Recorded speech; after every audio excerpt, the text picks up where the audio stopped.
How about we just remove that? Hello, hello, hello, everyone. Hello, NFL fans. Hello, Falcon fans. Hello, fans of every NFL team. How are y'all doing out there? Fans on every platform. Hopefully, everyone is doing great tonight. This is your host, T. Will, and I'm with my co-host, Mr. Jordan from Otegacy. How you doing tonight, Jordan? All well? I'm doing great. I'm doing great. Good deal, man. Well, look it. I am excited to get into tonight's show. We have a few topics to discuss. One of them is the NFC Championship, in which Jordan's Eagles are playing the Washington Commanders. That should be a good game. The other is the Bills against the Chiefs and the refs. Oh, excuse me. The Bills versus the Chiefs. Sorry about that. Sorry, guys. Oh, still hurts from week two. Sorry, guys. And we got some mess with Liam. Like Liam Cullen, the OC for the oh my god, offensive coordinator for the Tampa Bay Bucks, who wasn't going to take the job with the Jaguars, and now he is going to take the job with the Jaguars, and all sorts of stuff is coming out about what he told or didn't tell Tampa Bay, his employer. Like, this is bad, man. Only thing I got to say to Liam is, dude, remember your lie. You know what I mean? If you told him a year ago that your aunt died, you got to stick to it, man. You got to find another aunt, okay? That's all I'm saying. And we're going to get into some superstitions tonight, Jordan, because, it's playoff time, and a lot of people have superstition. Hey, Chris, how goes it, man? How are you? Chris, if you want to join, all you have to do is say, brother, and, it's kind of your right, being that you introduced Jordan and myself. So if you want to join, let me know. You're welcome to hop on in here, buddy. Anytime I podcast, bro, you're welcome. So, Jordan, let's talk about this. And, because our audience is so good, clean, and wholesome, we're going to talk about the mess first, Jordan. That'd be fun. All right. So, Liam Cohen is his name, I believe. Is that correct? Yep. Apparently, right? Let me find him. He interviewed for a position with the Jacksonville Jaguars and told them no. And apparently, I guess he wanted the general manager fired. And so he got fired a day later after telling the Jaguars no. And after he gets fired, then Liam decides, oh, wait, no, I'm going to go back and I'm going to accept the job with Jacksonville. But wait, it doesn't stop there. He didn't tell him he was interviewing with Jacksonville. Is that right? He told him like his kid was sick or something. Is that what you've heard? Like, what's the story here? I didn't hear about the kid. This is first. You telling me that now is the first time I've heard this. So that's just a rumor. I don't know. It's just a rumor. But go ahead. I've heard a lot of rumors. I've heard some dirty stuff with the Rooney Rule. In fact, which was what I heard. I won't talk about that because it was that gets into like possible legal issues. Legal. Yeah, that's legal. So Liam Cohen, offensive coordinator for the Bucks, he's got a ton of experience. He interviews for the Jaguars position. Normal, everything's normal, and doesn't look like he likes the job, so he backs out. Bucks are looking to make him the highest paid coordinator in the league, or one of the highest paid coordinators in the league. It was announced, major news outlets were reporting that he was going to go sign. And in the process of that, Jaguars general manager got fired.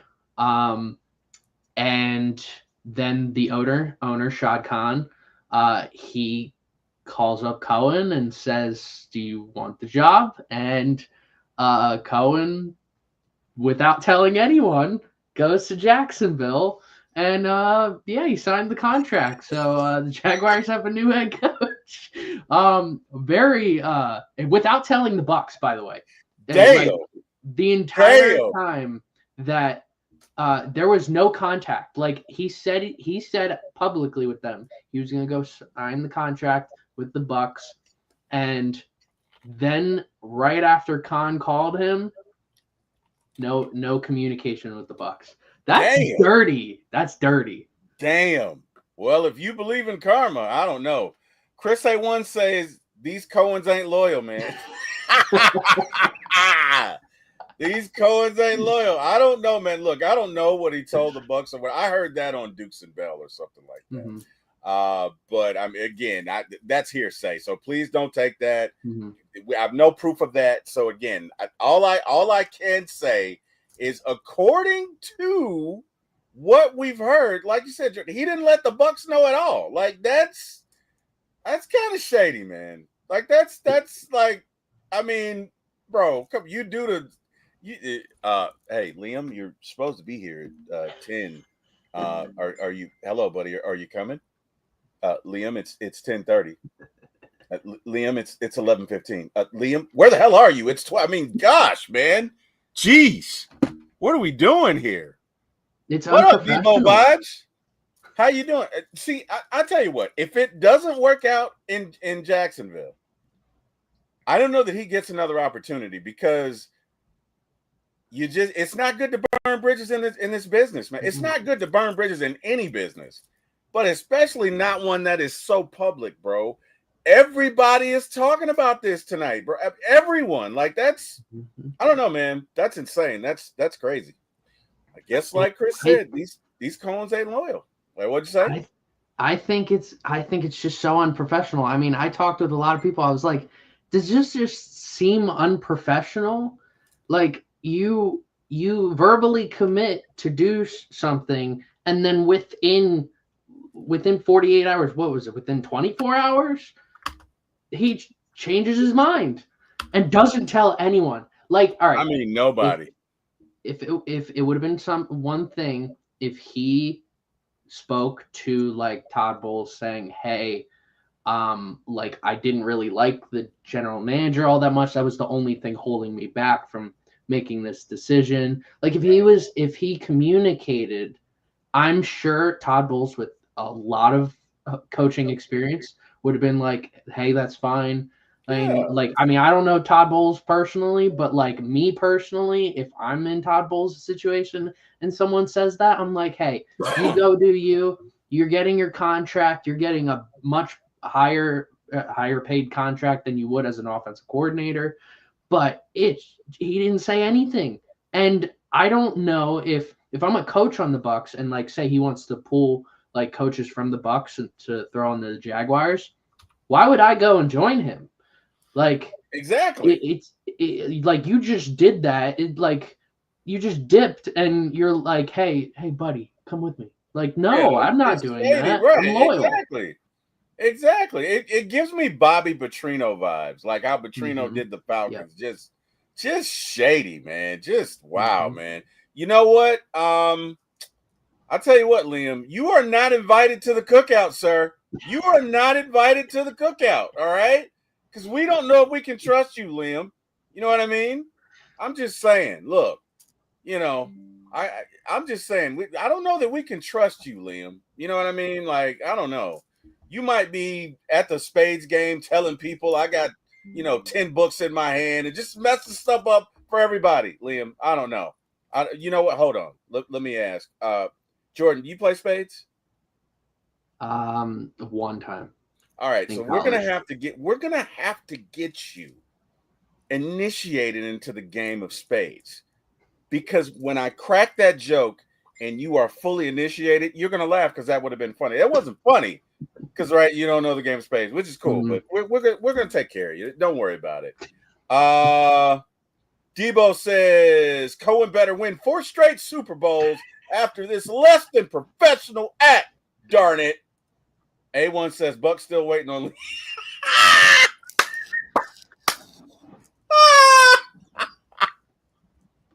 Oh my God! Wait, what's the coach's name? Todd Bowles. Hey Todd, yeah, man, yeah. I'll be in there. Say, hey. I'm going to the store. I'll be right there. Okay, I'll be right there. Yeah, no. Yeah. It's cool. Yeah, I'm gonna sign it. I'm gonna sign it. Yeah. Shut up. Yeah, I'm gonna sign it. Yeah. Okay. All right. Cool. Damn, man. That's just. I don't know. A1 says Lee. Oh, A1 is on a roll. Liam pulled a reverse Josh Daniels. Yes, he did. Yeah, because Josh was like, "Hey, I love the job." Wait, you know what? You guys suck. I don't want to coach you guys. I gotta leave. I'm going back to New England. Okay. Hey, Bill. Yeah, can I come back? All right, cool. Weird. Okay. Well, hey, Liam, whatever, get it together. I'm glad that you left the Tampa Bay Bucks bereft and depleted and devoid of an offense coordinator. I'm sorry. And Jordan, maybe that makes me petty. I would feel the same way if it happened to your Saints. Matter of fact, I probably would rejoice if it happened to your Saints, Jordan. I mean, look, we're friends, but it's football, buddy. And I'm just saying, this would be the funniest story ever. The only way this would be funnier is if it happened to the Saints. All right. And I'm not gonna lie. Oh my God, I would roast the hell out of you, buddy. Anyway, all right, let's move on. So and one last thing. I don't even think Liam Cohen was like that good of a coordinator. Like, I don't even think he should have been a head coach. Like, I feel like this is way too soon. Well, we're about to find out. I mean, it is. Look, I'm gonna tell you something. If I had money to bet, I'm betting it's not going to work out because it's Jacksonville, and that's the narrative. That's all we know of them, right? And no disrespect to Jacksonville fans. I mean, I know narratives can be unfair. Hell, I've been a Falcon fan for 48 years. I get that narratives can suck sometimes, but sometimes there can be a little truth to a narrative. And I don't see him being successful in Jacksonville. I really don't. So, whatever. Hey, man, get your money, man. Get your money. But I tell you what, man, the same folks that you see on the way up, Liam, are the same folks you're going to see on the way down. So remember that. Hey, Jordan, let's shift gears. NFC Championship, your Eagles and the Rams are, kind of getting – I'm sorry, your Rams. Your Eagles and the Washington Commanders are getting after it. Debo says Cohen smooth acting like Big Red from the 5 Heartbeats. Big Red. Jordan, have you seen the 5 Heartbeats? I have not. No. Jordan, we gotta get you into this. Jordan, Jordan, we're inviting you to the cookout. Okay. You know what it means to be invited? Do you know what it means to be invited to the cookout? I know. All right. So you're invited to the cookout. So your homework, Jordan, is you got to learn how to play spades, and you have to watch the 5 Heartbeats. Okay, because it's a great movie. It is a great movie. It is a cult classic, and Big Red is like this corrupt record producer who is kind of a bully, and that's exactly a move that Big Red would pull. So, hey man, good call on you, Debo. Debo shooting them from way downtown. Debo and Chris, really. All right, Jordan, let's get into it with your Eagles, man. What Debo says. Oh yeah, Jordan, you got to watch New Jack City as well. Debo says, T-Will, make him watch New Jack City. Jordan, you got a lot of homework, Jordan. You got a lot of homework. All right. A lot of homework. So let's get into your Eagles and your Commanders. Tell me why you feel your Eagles are going to win and represent the NFC and the Super Bowl. Wait. I never said they would, but I mean, I can get into that. Bro, you don't believe your Eagles are going to win? I didn't say we would. I didn't think they would win. But what? I didn't say anything. I haven't said anything so far. I know you have. Well, all right, man. All right, cool.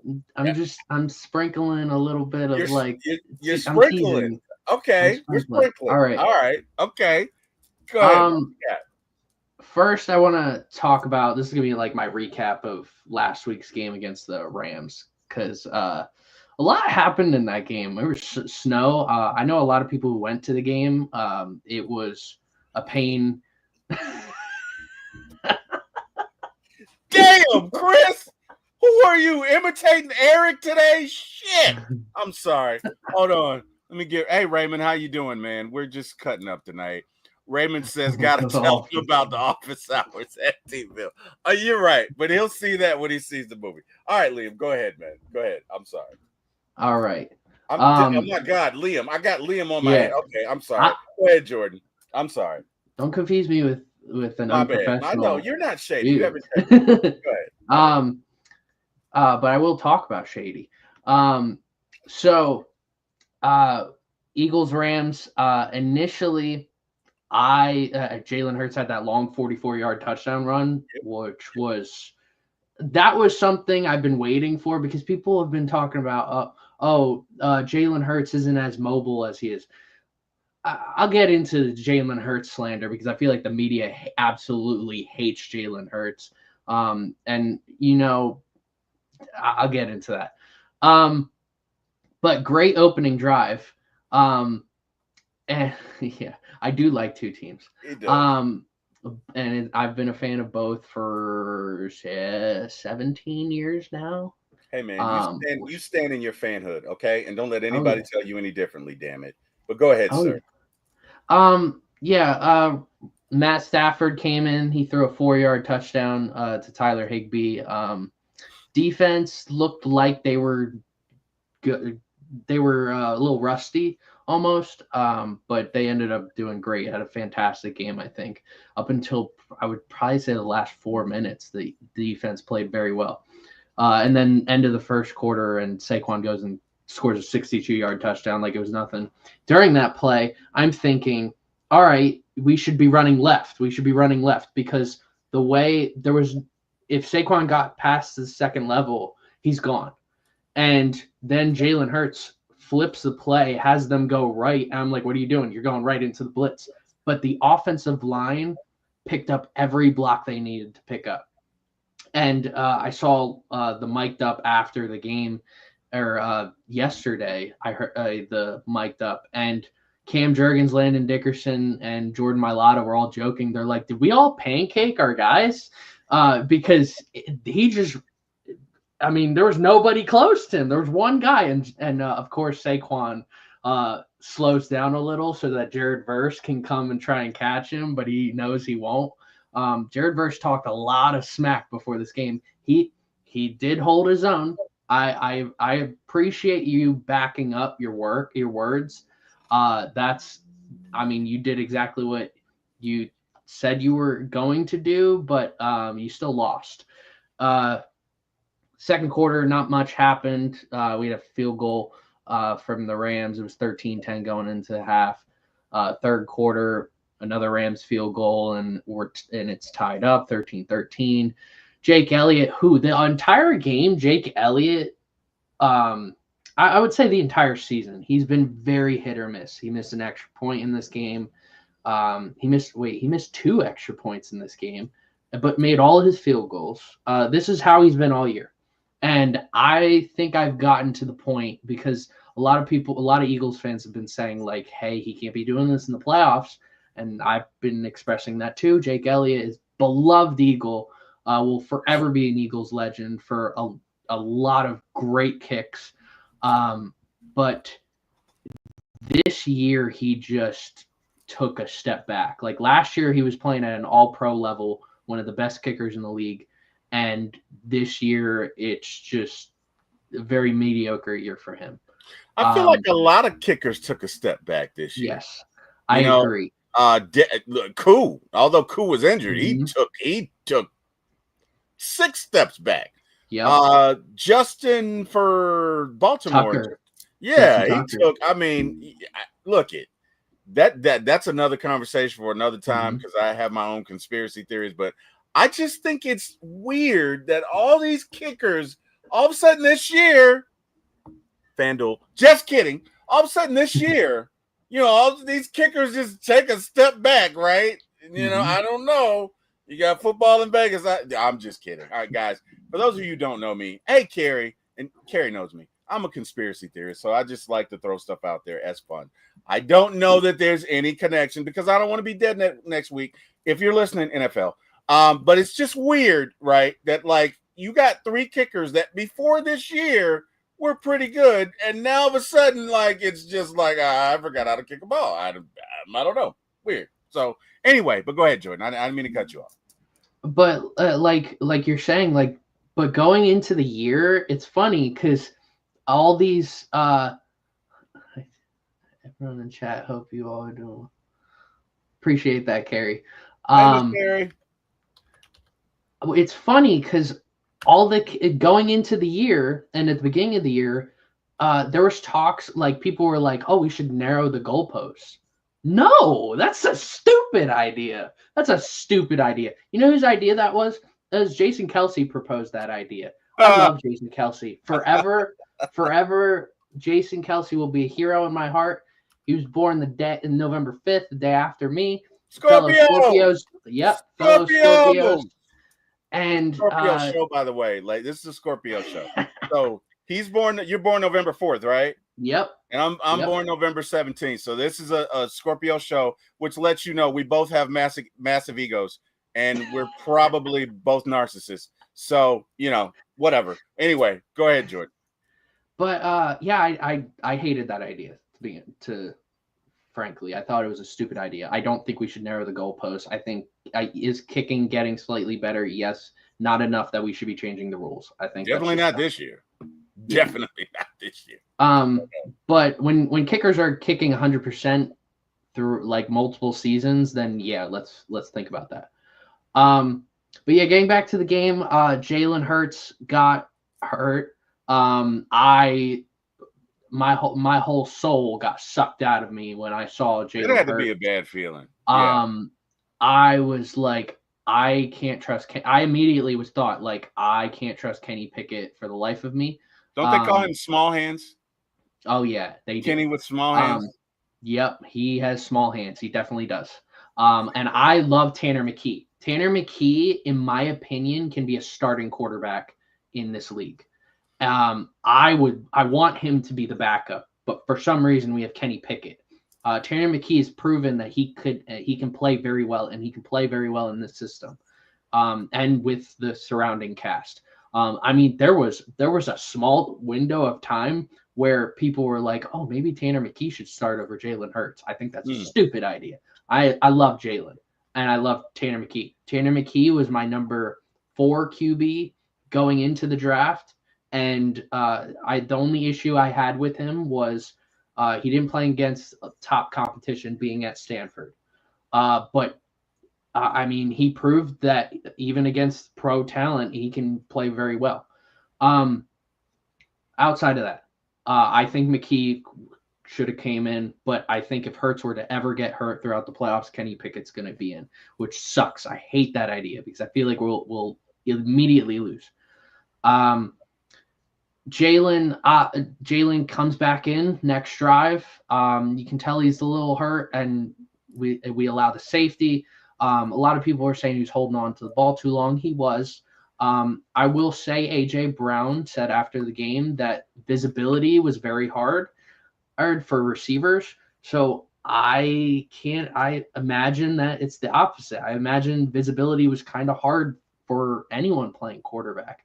Like, I saw some people take a picture of like a wide open dude over the middle of the field. Yeah, because we see it from our couches. Like, Jalen's playing in the snow. They're all playing in the snow. I'm sure he's trying to read a different part of the field while snow is just coming down. Like, people just berate him so hard. I'll get, again, like I said, I'll get to that because I have an issue with the media and Jalen Hurts. Fourth quarter, that's kind of when you saw the defense start to pick up. So the Eagles were leading by 1 going in the fourth quarter. Jalen Carter forced a fumble on Kyren Williams. All year long, Kyren Williams has had an issue with fumbling. In fantasy, I thought about trading for him, but I was like, no, I really don't trust him fumbling wise. Oh, yeah. Isaiah Rodgers picked it up, returned it to the 10-yard line. We're only able to get a field goal out of that. That was a big issue. I mean, we basically had a touchdown. We had the brotherly shove. I call it the brotherly shove. I've never heard of that. That's pretty good. I call it the brotherly shove. Don't know what Jordan is talking about. That's the tush push. But I guess, we can pause on that. So, Jordan, you call it the brotherly shove. I like that. Yes, I'm gonna use that. I like that. All right, sir, go ahead. It's the tush push everywhere else. It's the Okay, brotherly shove in Philadelphia. I can dig it. Um, I saw that online and I'm like, I can't call this the tush push. I think that's a stupid name.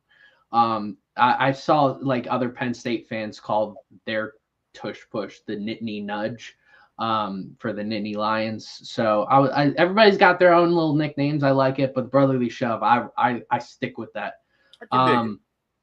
Um, so we get to the 1 yard line, and all year long, people have, and even one of my best friends said, Saquon needs to be getting these touchdowns at the 1 yard line.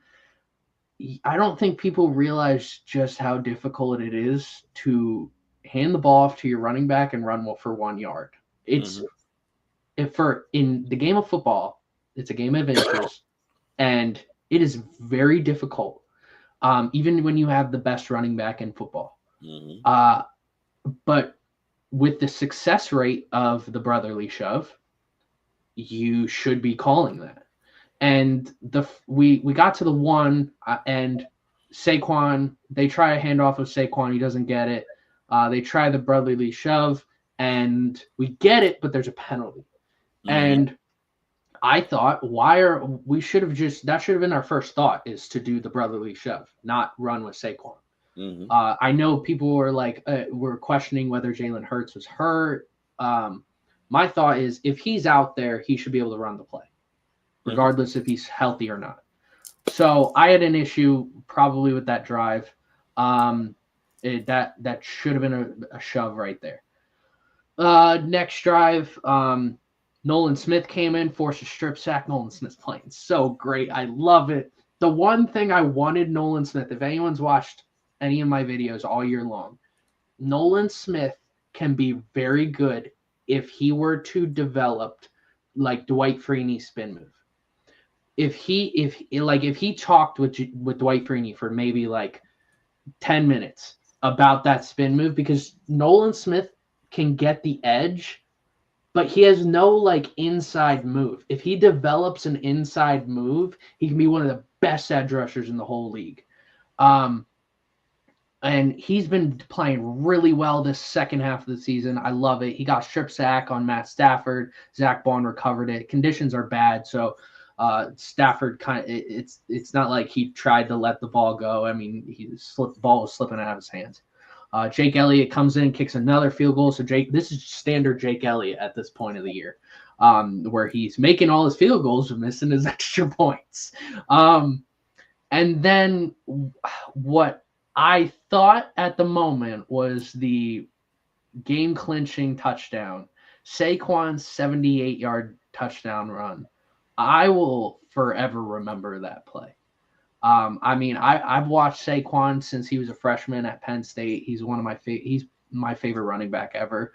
I loved Adrian Peterson for so long, but to watch Saquon kind of grow up. I mean, I have old teachers who were coaching against him and when he was at Whitehall. And I have teachers who say he's one of the best track and field athletes ever. Saquon has had such an impact on me since I was younger, before he even went to Penn State. And to see him just go out there and just ball out for the city of Philadelphia, and this whole part of the state, this whole region of the country, and seeing him slap his helmet, he got me fired up. I will forever remember that. And one little note here. I have missed one Eagles game since 2009. One game. That one game was the Snow Bowl against Detroit. When Shady broke the single game rushing record as an Eagle, that is the only game I have missed. That is also my most rewatched game, because I've gone back to rewatch that to try and make up for missing it. I missed it because I was playing football out in the snow. It was like a blizzard. What we saw in the game is what was at my house, and I was playing football out in the snow with a bunch of my friends and my neighbor. I bet that was fun. I bet you guys. It was Oh, it was so fun. And then when I realized, oh, we're missing the Eagles game, I was like, all right, whatever. It's probably gonna be like 6-0. Nope, it was probably one of the greatest games in Eagles history. Mm. But I made up for that by watching the Shady go and do some crazy stuff in the snow for the Bills, which was also one of the craziest games I've ever watched. Shady was that dude, man. Oh yeah. Which I'm glad Saquon reached out to Shady before the game, and Shady talked to him about balance in the snow. That is very important. But Shady was like, I will say this: Shady running in the snow looked a little more graceful than Saquon running Yeah, in the snow. yeah. Um, Shady had Shady these just, cat-like reflexes, man. mm-hmm, He could literally cut on a dime. You know, yep. he very good at that. But go ahead. I'm sorry. Oh yeah. But yeah, getting into the final moments of the game, so Matt Stafford comes and throws a 4-yard touchdown following that Saquon touchdown. By the way, the extra point after the Saquon touchdown, it was missed. Jake was having that game. Rams then are driving down the field. I was kind of comfortable. I was up until they got past midfield. Then I was like, okay, I'm getting sick to my stomach. Mm. I was like, I was like, there's no way we're not going to next week. There's no way. There's no way the Rams are going to have this many turnovers and win. Then I see Matt Stafford sail that ball right over Puka Nacua, and oh, yes, the Eagles win 28-22. That had to be the hardest 5 minutes of your life. Like that had to Um, be just it's torture. one of, oh, it's one of. Okay. One note, Saquon is 125 scrimmage yards away from breaking the record for most scrimmage yards in an entire season. That was held Mm. by Terrell Davis in 1998. Mm. He's also 148 rushing yards away from breaking the record for most rushing yards in an entire season. That was Mm. also held by Terrell Davis in 1998. So, and he's also has the most yards per game in in a playoff run ever. Like he is on pace to break the rushing record for an entire playoff run, which is held by John Riggins. So Saquon is right now on a historic pace, of which I mean we'll be getting into our awards, the Gridiron Awards for Old soon. I cannot vote for Saquon because he's an Eagle, but I am going to advocate and say I I'm always advocating for who I believe is the best player. Like I voted Cooper Kupp when the year he got the Triple Crown and won Super Bowl MVP.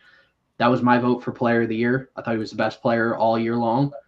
I will say this: Saquon, at no point have I said he isn't in the running for the best Player of the Year. At one point I did have, for a long period of time, I had Derrick Henry ahead of him, but then Saquon had this second half of the year. He has just been one of the greatest running backs in a single season ever, and that's my argument why he should be the Player of the Year. And I frankly don't think it's close. Mm. Okay. But I getting into now the NFC Championship game. I will say this. I'm pretty confident going into this game. I have not been this confident for a playoff game ever. And I know a lot of people are nervous. I told a coworker of mine today that I'm very confident he's going to the game. And he's like, "Don't say this. I'm going to throw up." And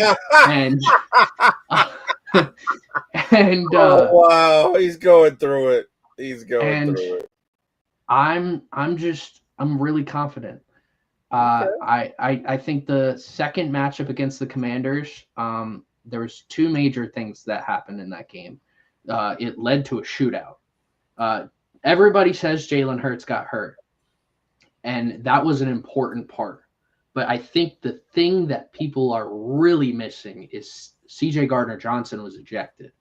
And here are the stats for Jaden Daniels before CJ Gardner-Johnson got ejected and then after. So before, he went 10 for 19, 110 yards passing, 2 passing touchdowns, an interception, 5 carries, 32 rushing yards. So not a great game, not efficient, turning the ball over. Just overall not a good play. And Right. that was for over one half of football. This was with 11:24 left in the third quarter that CJ Gardner-Johnson got ejected, which, by the way, the first unsportsmanlike conduct penalty, I saw a lot of people have issues with it. I'm like, he was in the middle of the play. I don't really know what else to say. The second one I have yet to see. I, to this day, have not seen video evidence of CJ Gardner-Johnson's second unsportsmanlike conduct penalty, which resulted in him getting ejected. After he got ejected, Jaden Daniels went 14 for 20 passing.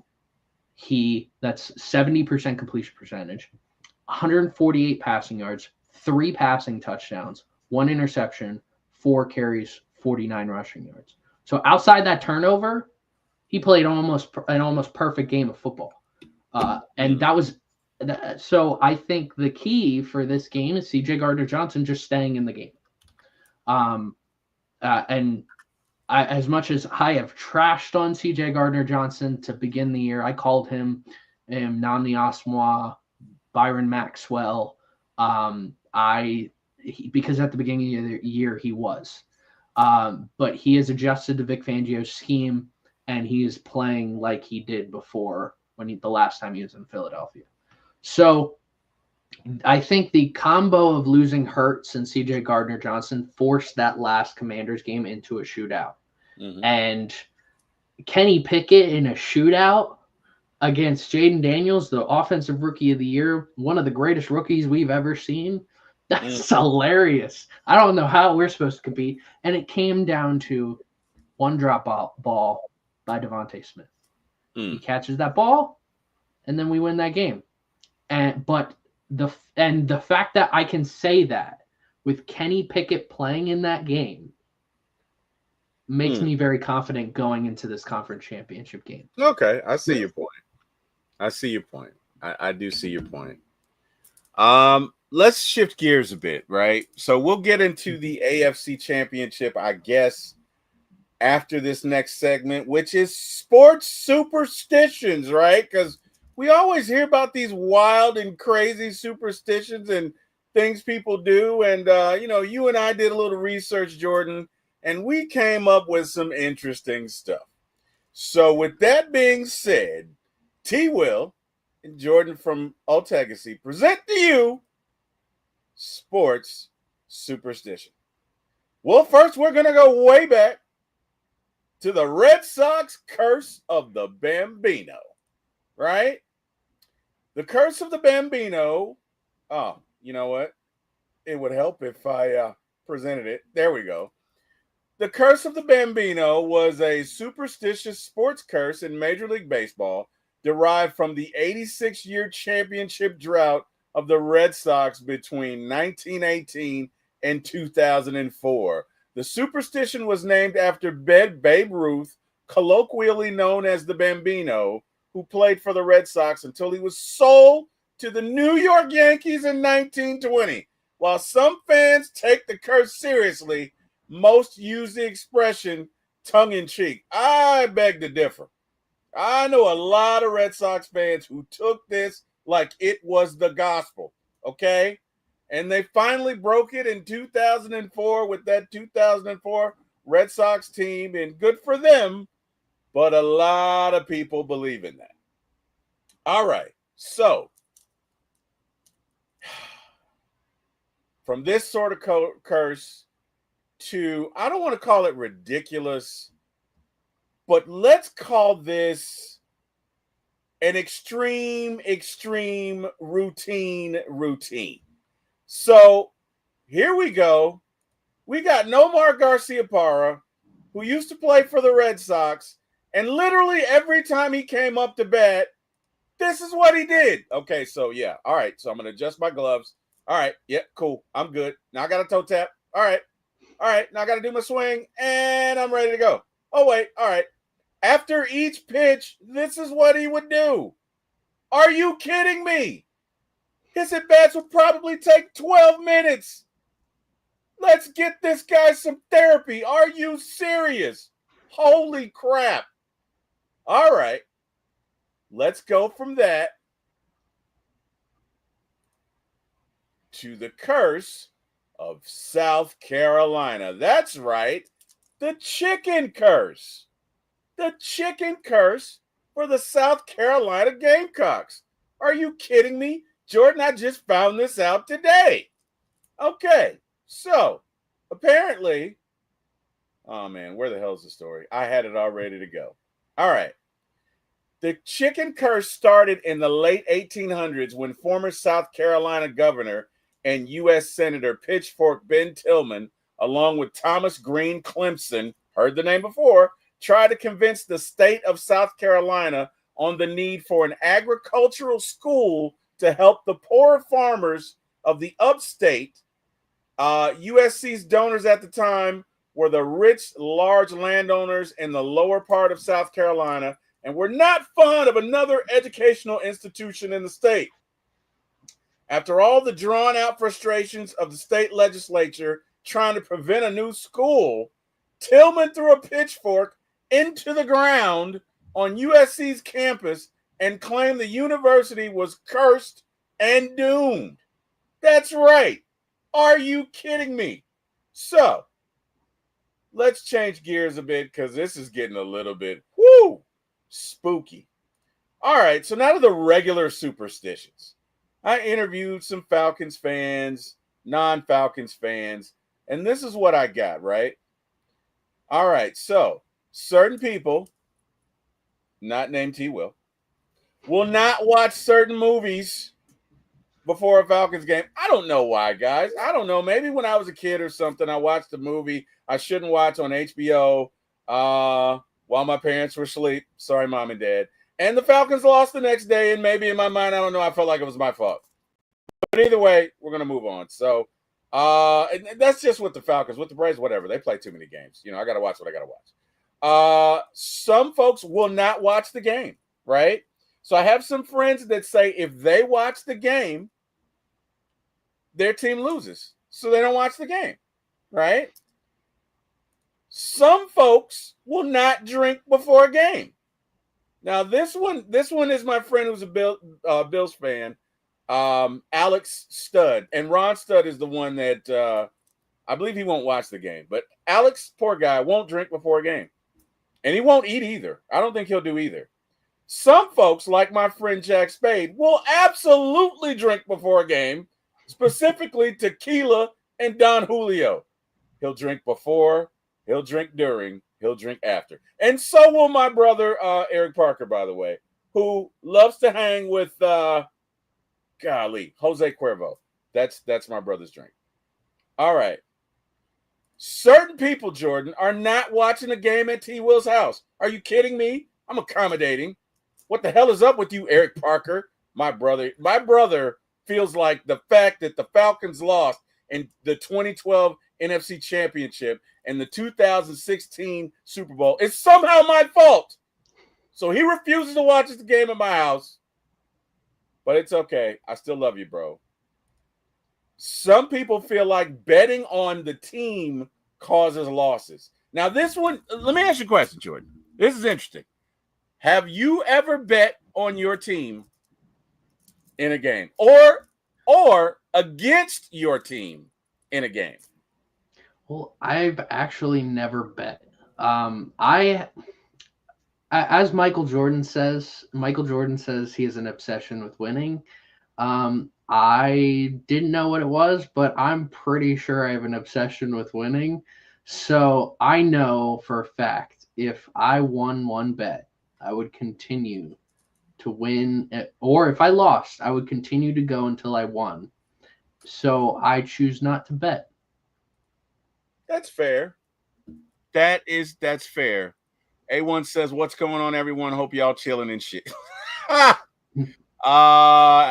Falcon Fandemic, what's going on? What's going on, T. Will? McAllen is always on deck before, during, and after the game. I love the way you do your business, Falcon Fandemic. I wish I could drink McAllen, but after those 2 heart attacks, I'm relegated to wine. Please don't tell my wife. All right, so let's go to the next one. What do we got? Let's see. So betting on your team. Some people feel like if they don't wear their team's jersey, that their team is going to lose. Now, this is a very common one. This is very common. All right. I heard this a lot. So, Jordan, do you feel like, right, when you watch your team, do you have to watch it with an Eagles jersey, or does it not matter for you? Like, what are your thoughts concerning that? See, this is sort of my superstition. I will not wear a jersey during game week. I said this to begin one of my big videos at the beginning of the year, that you won't see me in a video wearing a jersey for the Eagles or the Saints, or if I'm talking about the Flyers, you won't see me a Flyers jersey. The Phillies, you won't see me a Phillies jersey, etc. But I have issues when it comes to wearing jerseys. When it comes to buying jerseys, you know what? I think it's time we get into Jordan's issues, guys. You're not going to want to miss this because you're not going to believe it. I'm going to be honest with you. I heard the story last week, and I don't know if I believe it. Okay, it is incredible. Whatever you're doing, stop it because you got to hear this. All right, Jordan, go ahead and tell them the story, and don't leave anything out. So it all started with my first jersey ever. Now I just acquired my 100th NFL jersey back in October. I have one for all 32 teams. You won't ever see me wear a Cowboys jersey, but I have 3. But I'll wear any of them.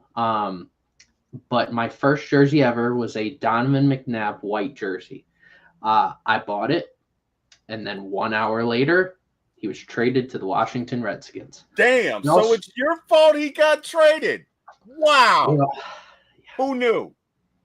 Mm-hmm. Who knew? And I have had issues ever since with I've bought jerseys and the player passes away within the month.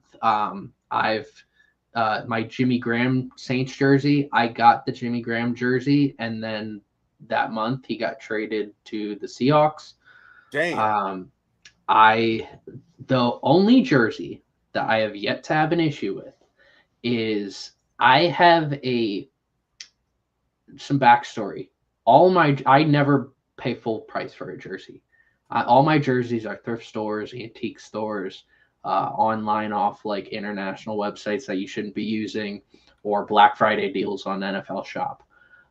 You'll never see me pay full price for a jersey. I feel like the quality is going to be very similar when you go from one website to paying full price. I'm not paying $300 for a jersey, right? I hear that. So, the one jersey I got was a Drew Brees white Nike jersey. This is when Flywire was still on the collar for Nike at the beginning of their time with their deal with the NFL. So I ordered a white jersey, and when I got it from this certain website, the Nike logo on the right shoulder was flipped. I told them about it. They sent me another jersey as an apology. It was a military appreciation Drew Brees jersey, which is one of my favorite jerseys I own. But I've had issues wearing the military appreciation jersey for Drew Brees. I was wearing it, and then he got hurt against Aaron Donald. He hurt his thumb playing against Aaron Donald. But I've never had an issue wearing that white Drew Brees jersey. But I've had a lot of issues. In fact, recently, hopefully nothing happens to PJ Walker. I just got this week. But my 100th jersey that I got was a Saquon Barkley Kelly Green jersey. I wanted it to be special. I knew I was close to 100. I counted. I got to 99. I'm like, I want that 100th to be special. So I have a Saquon Penn State jersey. I got that before he was even drafted by the Giants. And I was like, I found it at an antique store. It was clearly from a different, it was an international website, and clearly wasn't the real thing. But if I frankly don't care. I saw it. I was like, it's meant to be. But I had to try it on. And that week, we played the Atlanta Falcons. And oh, wow. Saquon dropped the pass. You're like the cooler. You're like the jersey cooler for your team, man. Damn. So let me ask you this. For every, let's call it incident, right? Did you put the jersey on or did you just buy it? Sometimes it's both. Damn. I got my first Mike Vick jersey from the Eagles after the season, his breakout year with the Eagles. I have 3 Michael Vick Eagles jerseys. One's like a silver off-brand, like Walmart jersey. The other 2 are Reebok jerseys. One's stitched, one's not. And I got all of them after that. And I noticed Mike Vick's injuries really started to pick up after that. Damn, Jordan. Yeah. Damn. Mm-hmm. Yeah. You know what? I think maybe certain players are going to put it in their contract that they can't sell their jerseys to you, man. I'm just saying, like, that's wow, man.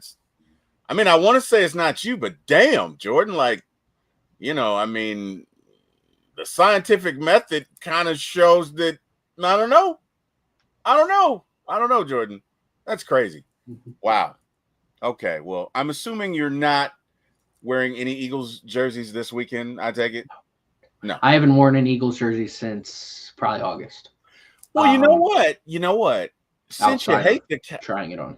Since you hate the Cowboys so much, if we're going by that theory, you don't have to be seen, but maybe on a Sunday you put it on, right?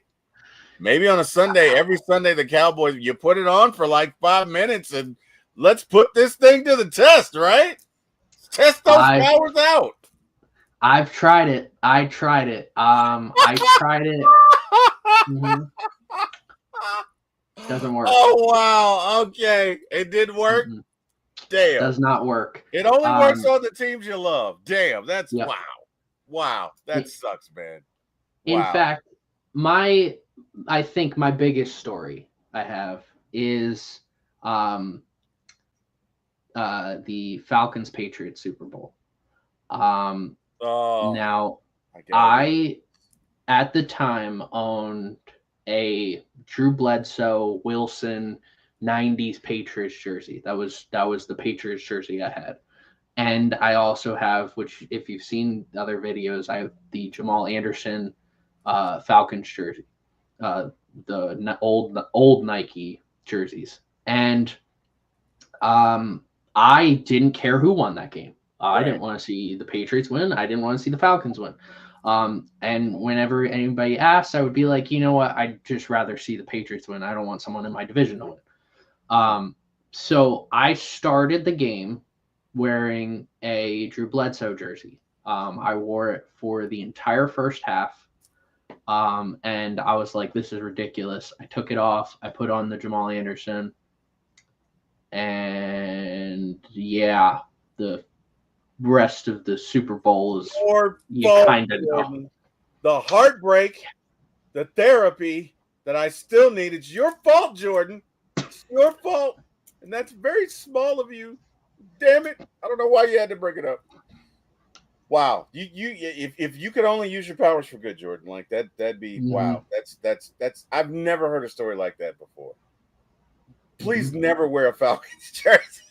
Because apparently it did work. That's weird. It doesn't work on the Cowboys, but it works on the Falcons. That's crazy. I also don't wear my Cowboys jerseys. I have 3. I tried selling one of them and I couldn't get rid of it. And the other 2 are, I have a Michael Irvin stitched Mitchell and Ness jersey I tried to sell. I just couldn't sell it. I have a Miles Austin throwback. I liked Miles Austin, the signing when he came to Philly, but it just didn't work out. And I'm a huge DeMarco Murray fan. Even post Eagles, I am a big DeMarco Murray fan. So I have his jersey. I've never worn any of the 3. All right. Well, we got a few more superstitions. So one of my friend's fathers, if he doesn't wear a tie, he feels like his team loses. Okay. And then Albert Bell, who was a player for the Cleveland Indians in the 90s, actually lost to the Braves in the World Series 95. But he had a habit of actually just pulling his pants down and tucking his shirt back in the tunnel before he went out to bed. I don't know what that's about, but, whatever. People have these strange superstitions. And the last one, the very last one that I would like to discuss is the Cubs Billy Goat Curse. The Billy Goat Curse is a sports superstition that is said to have prevented the Chicago Cubs from winning a World Series for 71 years. The curse began in 1945 when Billy Goat Tavern owner William Cianis' pet goat Murphy was asked to leave the Wrigley Field during Game 4 of the World Series. Cianis is said to have then declared, "Them Cubs, they ain't gonna win one no more." The Cubs lost the 1945 World Series and didn't win again until 2016. I don't know, man. I don't know. Powerful stuff. That's crazy. These superstitions, I don't know. Weird, but, it kind of makes sports and whatever. Let's get to the AFC Championship, Jordan. Who you got? I know what my heart says, but then I know what my head says. And I'm just going to be honest, right? If it was just the Bills and the Chiefs, I'd pick the Bills. But as anyone in America not named a Chiefs fan knows, it's not just the Bills and the Chiefs. It's the Bills against the Chiefs and the refs. Okay? Look it. I'm still bitter about game 2 when Kyle Pitts gets mugged. And I know you saw it, Jordan. I know you saw it because America saw it. That was a felony. That was a felony that occurred on a football field, and the ref says nothing. He's sitting there right next to him. I don't know what the hell he's doing. He does nothing, okay? And I'm pissed about it, all right? And for that reason only, I want the Bills to win. Well, that, and I also have 2 friends who are Bills fans, and I can kind of relate with them. We both had heartbreaks in Super Bowls. So, my Falcons aren't in it. I'll throw my support to them. But I don't know, man. My head is saying this Chiefs defense is great. And, oh, yeah, the refs loves the Chiefs. I just don't see the Bills winning. I want the Bills to win. I really do. But I just don't see it. So I don't know. I'm going to say Bills win this one. I'm sorry, Chiefs win this one. My head says it's going to be Chiefs-Eagles. I'd love a Bills-Eagles, But my head says it's going to be Chiefs-Eagles. Jordan, what say you? AFC Championship, what you got? See, I have a very different answer. I am picking the Bills to win. Okay. But I said it before. I said it last week. I said whoever wins between the Ravens and Bills, I think they're going to go to the Super Bowl. Okay. But my answer, I'm hoping the Bills can go to the Super Bowl, but my answer will depend on the NFC Championship game for who I hope. Because if the Eagles win, I want to face the Chiefs. I want payback. It's the same thing as the Super Bowl when we played the Patriots. I knew that I wanted to play the Patriots because I wanted to pay back for 2004. So if the Eagles can win, I hope we play the Chiefs. If we play the Bills, that's still I'm still fine with that. I want payback. But if somehow the Eagles lose, I'm really hoping the Bills can win. Just because I want them to get their first Super Bowl. If the Yeah. Eagles are out, I normally just hope whoever doesn't have a Super Bowl can get there first. Yeah. I know the Bills have AFL championships; they have 2 back to back. But adding a Super Bowl, it's great. If for some reason it's Chiefs Commanders, which I think that's just a stupid matchup. I know for a fact the Chiefs are going to win. I'm going to be rooting for the Chiefs to win that game. I think that game could be another Broncos and Seahawks Super Bowl. Mm, That's how confident I am. mm. But yeah, I think the Bills are going to win. I have it Bills Eagles in the Super Bowl. I didn't want that, but you know what? I that's kind of what I'm thinking is going to happen. Well, we shall see. We shall see. And with that said, man, we are at an hour. So, hey, I appreciate it. We've covered everything that we needed to cover.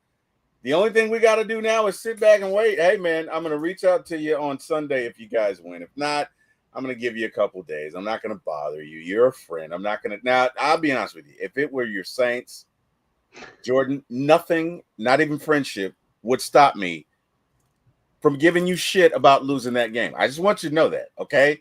Friendship's out on the line when it comes to the Saints, okay? Doesn't matter. Just letting you know, okay? But I don't hate your Eagles. I mean, I have people in my life that I'm pretty close to that are fans of the Eagles. I mean, I don't love them. I love my Falcons, but I don't hate your Eagles. So if your Eagles lose, I'm not going to bother you. I'm going to give you a couple of days. I'm probably not even going to talk shit to you because it wouldn't be the same as if your Saints lost. That would be fun, right? Like you might block me for a week because I'm gonna talk some shit. I'm woo. You don't want to see that. Okay. Anyway, but hey, man, good luck. I mean, I don't. There's some Falcon fans that don't want to see Dan Quinn win. I'm not that petty. You know what I mean? If he wins, he wins. Whatever.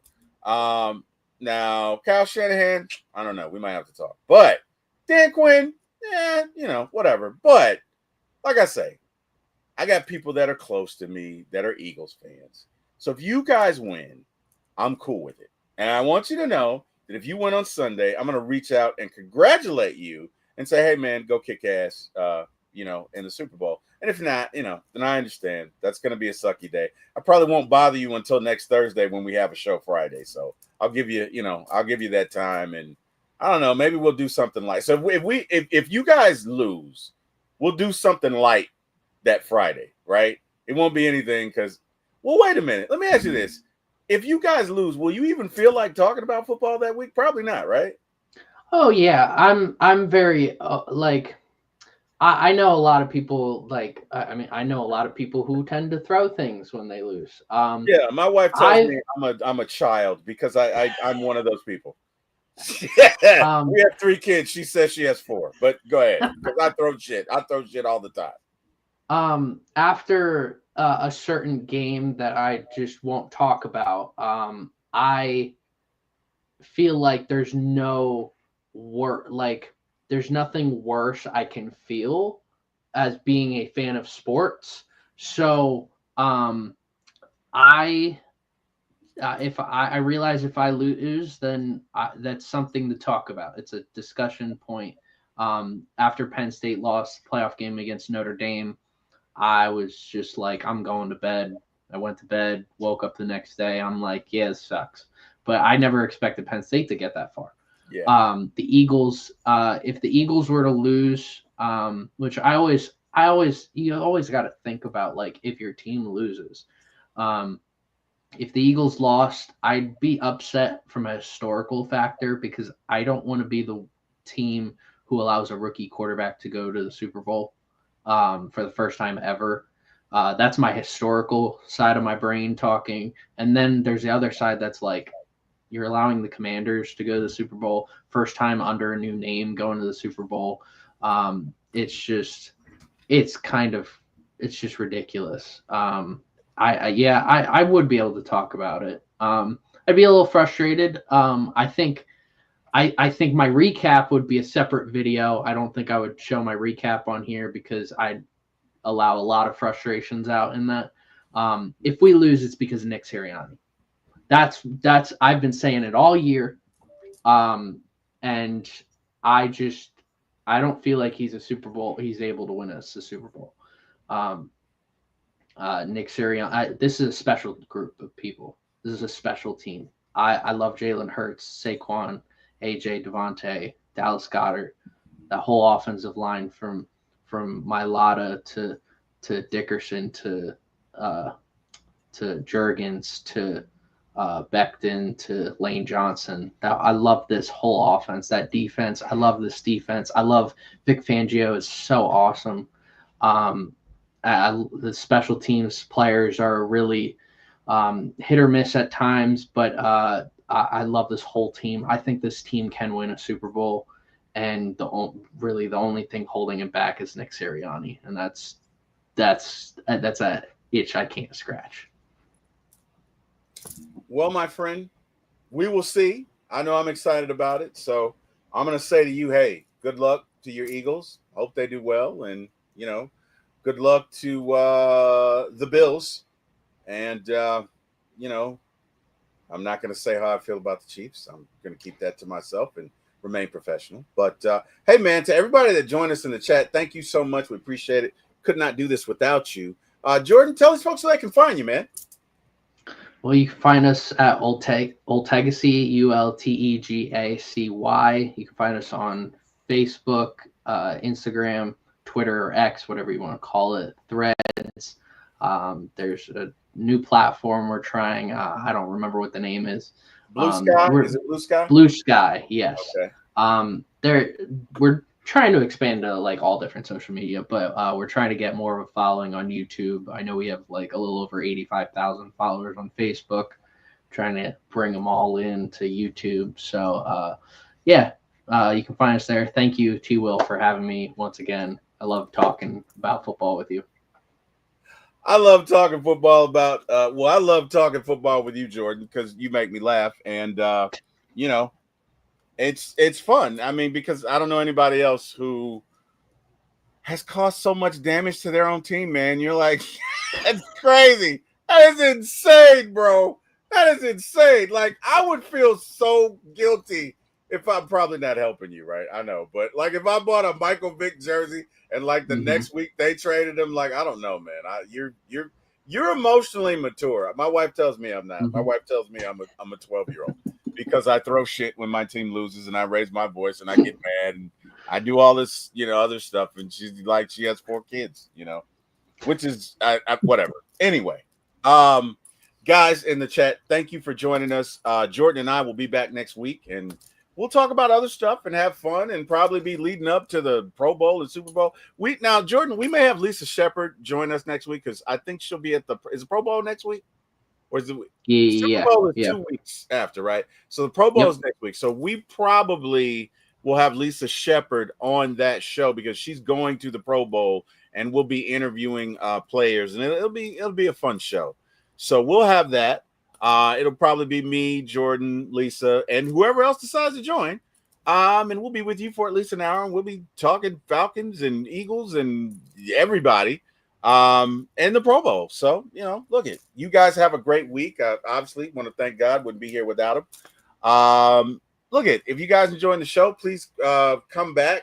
You can see me or reach me, or I can be seen rather, at For My ATL Sports 1 on YouTube. Again, that is For My ATL Sports, the number 4, My ATL Sports, and the number 1 on YouTube. Going to drop that in the chat. Please, if you get a chance, like, share, and subscribe, as when you do, the algorithm, I guess, becomes more in our favor, and we get to provide more and more content to you. So please do that. Again, special thanks to my brother, Eric Parker, and Jack Spade for giving me a start in this business. Also, special thanks to some buddies of mine, James Peak and David Laparo, who kind of helped me with all these superstitions. So shout out to everybody. You guys have a great weekend. I will see you Monday. Jordan, you have a great week, and I will see you Friday. Hey, rise up, and you guys have a great day. Thanks, everybody. Good night.